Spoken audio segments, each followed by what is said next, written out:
В сегодняшнем приговоре прозвучало 17 лет лишения свободы в колонии строгого режима, из которых 3 года он должен провести в тюрьме.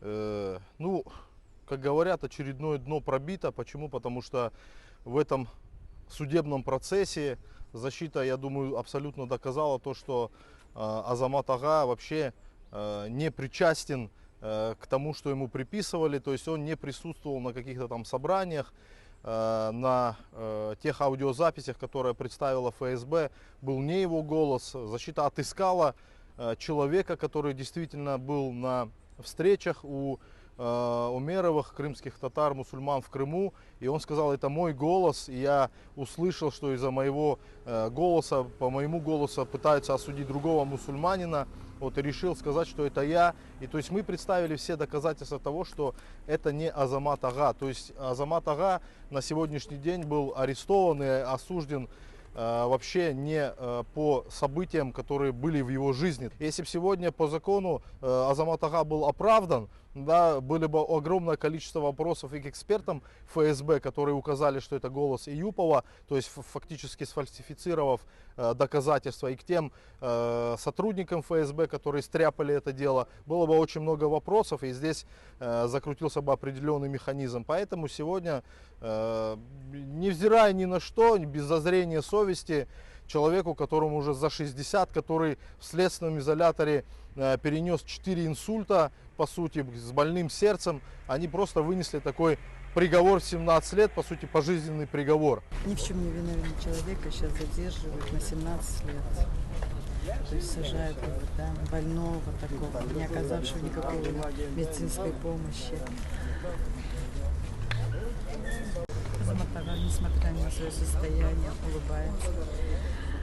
Она держится очень крепко, достойно. Он говорит: хочу добавить от себя то, что с самого раннего детства я мечтала встретиться с каким-то героем, но спустя годы я узнала то, что я с ним жила с самого своего рождения. Это мой бабашка.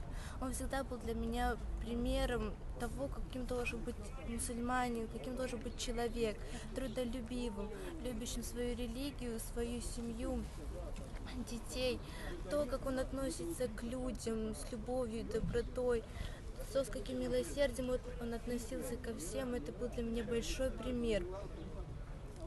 Он человек чести, он человек достоинства, человек справедливости и правды. Он никогда не врал и никогда не делал для кого-то что-то плохое, и даже в мыслях у него такого не было. Он настолько добрый и мягкосердечный человек, что даже мухи не обидит. Я хочу сказать, что мой отец настоящий герой. Еще будучи юным, вся его жизнь состояла из вечной борьбы. Вначале он боролся за родину свою, боролся за то, чтобы вернуться и жить на ней. В 1987 году он выезжал на Красную площадь с плакатами, требовал возвращения в Крым. Это также повторилось в 2019 году, когда он вышел на Красную площадь с плакатом, где было написано, что наши дети не террористы. Поэтому я считаю, что мой отец — это не просто человек, а человек с большой буквы. Посвятил себя, всего себя своему народу, своей религии. И сегодня то, что ему приговорили, я с этим не согласна.